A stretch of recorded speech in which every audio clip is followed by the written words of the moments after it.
नमस्कार। आज मैं बताने वाली हूँ इनफर्टिलिटी के बारे में। इनफर्टिलिटी का मीन्स होता है कि आप अगर नॉर्मली बच्चा कंसीव करने में प्रॉब्लम आ पा रही है तो उसको इनफर्टिलिटी की कैटेगरी में माना जाता है। आज के टाइम में इतनी ज़्यादा पब्लिक इस बीमारी से परेशान है, बहुत ज़्यादा परेशान इन द सेंस कि मतलब वो नेचुरली कंसीव नहीं कर पा रहे हैं। इस चीज़ के लिए हम आज बताने वाले हैं कि क्या इनफर्टिलिटी होती है, क्यों होती है और क्या क्या इसके सिम्टम्स रहते हैं, कैसे इसको हम क्योर कर सकते हैं और क्या इसका ट्रीटमेंट हो सकता है। आज मैं बताने वाली हूँ आपको फीमेल इनफर्टिलिटी के बारे में। फीमेल मतलब जब एक औरत के अंदर कोई दिक्कत आती है कि वो नेचुरली कंसीव नहीं कर पाती है, जब आप लगातार अपने हस्बैंड के साथ 1 ईयर से साथ हैं बट फिर भी आप नहीं कंसीव कर पा रहे हैं, तो उसको हम इस कैटेगरी में मानते हैं कि आप इनफर्टिलिटी की कैटेगरी में आ चुके हो। क्या होता है कि आप इसके लिए सबसे पहले होता है कि बहुत सारे कारण होते हैं कि आपको क्यों नहीं हो पा रहा है। हो सकता है आपके अंदर अंडा नहीं बनता हो, जिसको हम बोलते हैं ओवुलेशन डिसऑर्डर। सेकेंड, हम मानते हैं कि आपकी जो फैलोपियन ट्यूब्स है वो ब्लॉकेज है, मतलब बंद हो रखी है, ट्यूब ब्लॉक है, उस वजह से भी कई बार इनफर्टिलिटी आ जाती है, मीन्स बच्चा नहीं लग पाता है। थर्ड हो सकता है एंडोमेट्रियोसिस, कि आपके अंदर ऐसी दिक्कत आ रखी है कि आपके जो यूट्रस की अंदर की लाइनिंग मत होती हैं, वही आपके बाहर की तरफ भी हो जाएगी तो दिक्कत आती है। फोर्थ होता है पीसीओएस वगैरह, जिसको हम नॉर्मली कह सकते हैं कि हार्मोन इम्बैलेंस हो रखे हैं, उससे भी हो सकता है। ये एक बहुत ब्रीफ वाली समय में आपको बता रही हूँ। फिर हमारा सबसे पहले आता है कि इनफर्टिलिटी कितने टाइप की होती है। ये होती है नॉर्मली 2 टाइप की। First is primary and second is secondary. Primary means क्या है कि कभी भी औरत ने बच्चे को कंसीव ही नहीं किया है, वो प्रेग्नेंट कभी भी नहीं हो पाई है आफ्टर देयर मैरिज। उसकी शादी के 1 साल तक आप मान के चलो नॉर्मल नहीं है। अगर आप 1 साल के बाद भी चाह रहे हैं, बच्चा प्लान कर रहे हैं, फिर भी बच्चा नहीं होता तो उसको प्राइमरी इनफर्टिलिटी बोला जाता है। सेकेंड आता है सेकेंडरी इनफर्टिलिटी। सेकेंडरी इनफर्टिलिटी मतलब क्या होता है, आप उनके पास पहले 1 या 2 बच्चे हैं बट वो नेक्स्ट जो बच्चा प्लान कर रहे हैं वो काफ़ी टाइम प्लान करने के बाद भी जब वो कंसीव नहीं कर पाती हैं तो हम ये बोलते हैं कि आप सेकेंडरी इनफर्टिलिटी बनाते हो। ये तो हो गए हमारे 2 टाइप जो एक बेसिक होते हैं।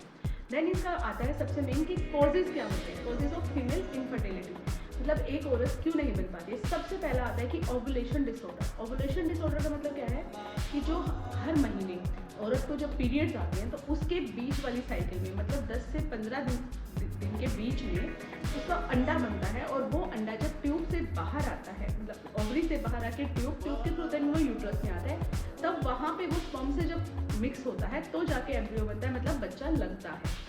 अगर उस औरत के अंदर वो अंडा ही नहीं बनता है, जिसको हम बोलते हैं कि इनओवुलेट साइकिल कर रही है, उसकी मतलब ओवुलेशन नहीं हुआ, तो आप ये मान के चलो कि वो उसका ओवुलेशन डिसऑर्डर हो गया, कि मतलब बच्चादानी औरत के अंदर वो अंडा ही नहीं बन पा रहा है। ठीक है, ये तो एक ओवुलेशन हो गया। सेकेंडरी हम मान के चलते हैं कि उसको मतलब बच्चा अंडा बनता है, एग उसका बना, लेकिन जिस रास्ते से ट्यूब के थ्रू वो एग मतलब अंडा से ओवरी से लेके और यूट्रस तक आना चाहिए, वो ट्यूब उसकी ब्लॉक है। अंडा बन रहा है आपका, ओवरी ने अंडा आपका प्रोड्यूस किया, एग आपका बना है, लेकिन फैलोपियन ट्यूब जो आपकी ब्लॉकेज है उसकी वजह से वो ओवरी से यूट्रस में नहीं आया, तो वो फर्टिलाइज नहीं हो पाएगा। फर्टिलाइज नहीं होगा तो मतलब बच्चा नहीं लगा।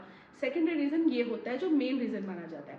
थर्ड आप ये मान लीजिए कि एंडोमेट्रियोसिस, कि जो बच्चादानी में मतलब यूट्रस के अंदर जो लाइनिंग्स होती है जो बच्चे को सपोर्ट करती है कि जब बच्चा लगने वाला कंसीव करके फर्टिलाइज होकर कंसीव करती है एक लेडीज, वही कई बार मसल्स हमारी यूट्रस के बाहर आ जाती है, वो भी उसके हार्मोन को चेंजेस करवा देगी, उसकी वजह से भी बच्चा नहीं लग पाता है। फिर आता है पीसीओएस वगैरह, जो कि मैंने आपको 2 दिन पहले भी एक अपना स्पेशल इसके लिए डिस्क्रिप्शन में पीसीओडी बताई थी। उसी में एक सिंड्रोम होता है, ये पॉलीसिस्टिक ओवरी सिंड्रोम, पीसीओएस। इसमें भी क्या आता है कि हार्मोन इम्बैलेंस हो गया। एक तो सबसे पहले हार्मोन इम्बैलेंस हुआ, इस वजह से बच्चा नहीं लगेगा। कई बार क्या होता है एंड्रोजन्स बढ़ जाते हैं, एएमएच वगैरह लो हो जाते हैं तो नहीं हो पाता है। सेकेंडली आपकी ओवरी में वही मैंने बताया था कि पानी की गांठें बन जाती है, जिसको पीसीओएस वगैरह बोलते हैं, उससे भी बच्चा लगने में दिक्कत आती है, ये भी एक रीज़न हो सकता है। फिर उसके बाद आता है यूट्राइन फाइब्रोइड, कि आपकी बच्चादानी में कई बार रिसोली हो जाती है। यूट्राइन फाइब्रोइड की वजह से भी आप ये मान के चलो कि फर्टिलाइज हो जाएगा, बट वो फर्टिलाइज होने के बाद इम्प्लांट नहीं होता है यूट्रस में, मतलब बच्चादानी में चिपक नहीं पाता है हिंदी भाषा में, तो वो बच्चा लगने में दिक्कत आ गई, ये रीजन हो सकता है। और लास्ट आता है कि miscellaneous means in the sense कि हम उसको डिफ्रेंशिएट नहीं कर पाते कि क्यों नहीं लग रहा है बच्चा।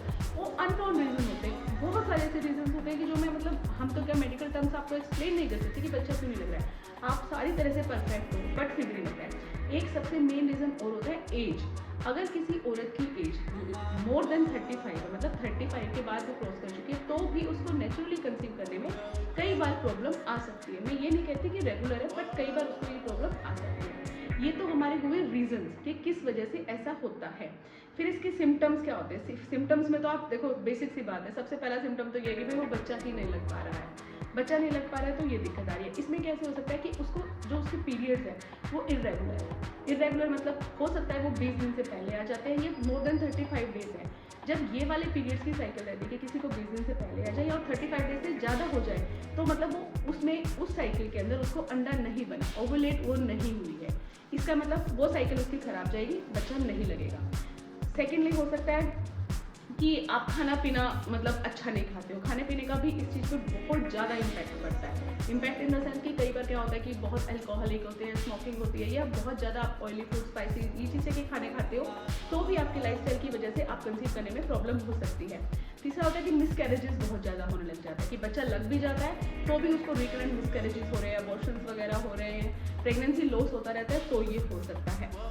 और इसके अलावा भी ऐसा होता है कि वही बात है जो मैंने पहले भी बताया था कि मिसलीनियस मतलब कुछ भी हम कह नहीं सकते हैं कि किस वजह से हुआ। ये इसके हो गए मेनली सिम्टम कि मतलब बच्चा नहीं लग पा रहा है, कि नॉर्मली आप कैसे भी कोशिश कर चुके नहीं आता है। फिर हमने इससे करना चाहिए कि इसका डायग्नोज कैसे बनाए, कि क्या रीज़न है हमें नहीं लगता है।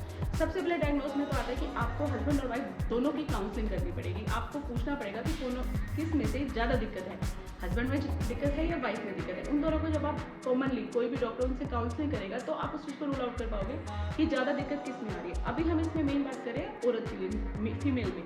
फीमेल में क्या हो सकता है, सबसे पहले उसकी फैमिली हिस्ट्री लेनी पड़ेगी। फैमिली हिस्ट्री का मतलब कि आपके मेडिकल हिस्ट्री में कि क्या दिक्कत है, कि भाई इनफर्टिलिटी क्यों है, कि आप रेगुलर आपकी साइकिल आ रही है कि नहीं, पीरियड्स आपको नॉर्मल आते हैं कि नहीं आते हैं, हेल्दी है कि ज़्यादा। कई बार क्या होता है कि ओबेसिटी होती है, जब मोटापा ज़्यादा होता है तो भी कंसीव करने में प्रॉब्लम आती है। इस तरह से आपको एक लेडीज़ को नॉर्मल चेक करना होता है, उसकी पीरियड्स की लिए हिस्ट्री लेंगे। फिर आप ये देखेंगे कि उसको PCOS वगैरह ना हो, इस चीज़ का दिया देखा जाएगा। फिर आप उसको अल्ट्रासोनोग्राफी से आप पता करेंगे उसके यूट्रस में एंडोमेट्रोसिस नहीं है, PCOS वगैरह ना हो, फाइब्रोइड वगैरह ना हो, ये सारी चीज़ रूल आउट करी जाएगी। फिर एक टेस्ट होता है हिस्टियो सेल्पेंजोग्राफी, HSG टेस्ट उसको नॉर्मल बोला जाता है, जिसमें आपकी ट्यूब चेक होती है कि आपको मतलब थ्रू एक्सरे और एक दवाई इंसर्ट करके ट्यूब चेक करके देखा जाता है कि आपकी ट्यूब में ब्लॉकेज तो नहीं है। ये भी सबसे मेन एक रीज़न हो सकता है। फिर ओवुलेशन टेस्टिंग होता है। ओवुलेशन टेस्टिंग में कैसे होती है, जिसको हमारा नॉर्मली हम बोला जाता है कि एग, हम देखते हैं कि एग का साइज बढ़ रहा है कि नहीं बढ़ रहा है, वो चेक करने के लिए भी हमें देखा जाता है। ये चीज़ें इसकी होगी कि हम टेस्ट किस चीज़ से कर सकते हैं, क्या क्या चीज़ें ऐसे किया जा सकता है। फिर आता है इसका ट्रीटमेंट। देखो यार, इनफर्टिलिटी का ट्रीटमेंट वैसे बहुत बड़ा एक अपने आप में एक टॉपिक है, उसके लिए हम अलग से भी वीडियो बनाएंगे, लेकिन यहाँ मैं आपको ब्रीफ में बता देती हूँ कि ट्रीटमेंट में हम क्या कर सकते हैं। यदि हमने ये देखा कि उस औरत की साइकिल इरेगुलर है, लंबी है, मतलब प्रोलॉन्ग है, तो हम सबसे पहले उसको ओवुलेशन इंडक्शन की दवाई देंगे, मतलब उसके शरीर में अंडा बने, ठीक है। अगर उसकी ट्यूब्स वगैरह नॉर्मल है, उसका यूट्रस बिल्कुल परफेक्ट है इम्प्लांटेशन के लिए, तो हम ये देखेंगे कि अगर सब कुछ सही है, सबसे पहले हम उसको ओवुलेशन इंडक्शन की दवाई देंगे। मतलब उसकी ओवरी साइकिल के लिए हमने कर लिया कि देखते हैं एग साइकिल उसकी सही बन रही है कि नहीं, सबसे पहले हम ये देखेंगे। सेकेंडली आता है कि सर्जरी। अगर हमें पता चलता है कि फाइब्रोइड्स है या पॉलिप्स है या एंडोमेट्रोसिस वगैरह कुछ हो रखा है, तो हम सर्जरी करेंगे।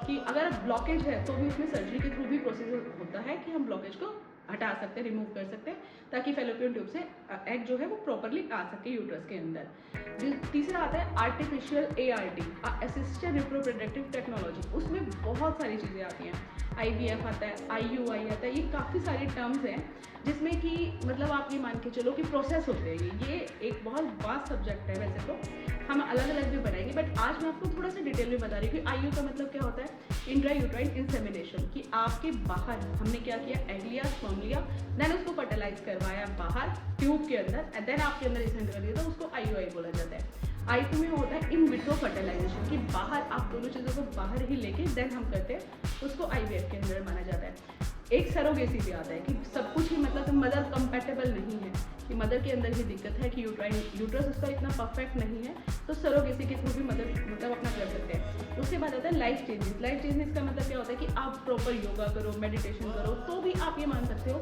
उस चीज़ से भी कई बार होता है। और रेगुलरली हम पेशेंट को ये सबसे पहले मोटिवेट करते हैं कि आपको इसमें अपना पेशेंस लेवल बहुत अच्छा रखना पड़ेगा, क्योंकि ये एक टाइम टेकिंग प्रोसेस है। अगर आप ये सोचो कि मुझे तुरंत मैं डॉक्टर के पास जाइए, मुझे वेरी फर्स्ट और सेकंड मंथ में ही मैं कंसीव करने की प्लान करूँ, तो ये देखो श्योरिटी नहीं होती है, ये थोड़ा टाइम लगता है, लेकिन ये काम हो सकता है।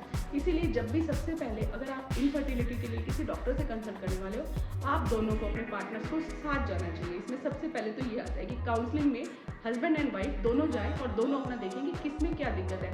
पहले के टाइम में लोग ये सोचते थे कि फीमेल में ही, औरत में ही दिक्कत होती है, बट आज के टाइम में ऐसा नहीं है, क्योंकि हमारा लाइफस्टाइल ऐसा हो चुका है कि किसी में भी प्रॉब्लम हो सकती है।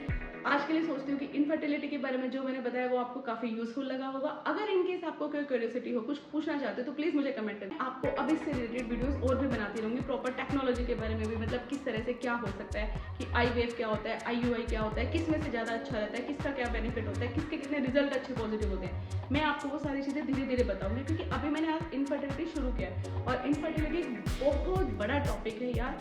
एक बार में मैं आपको प्रॉपर डिस्क्राइब नहीं कर सकती, मैं इसके पार्ट्स वाइज आपको बताऊंगी और आप मेरे को वीडियोस को प्लीज देखते रहिएगा। थैंक यू, बताइएगा। Thank you.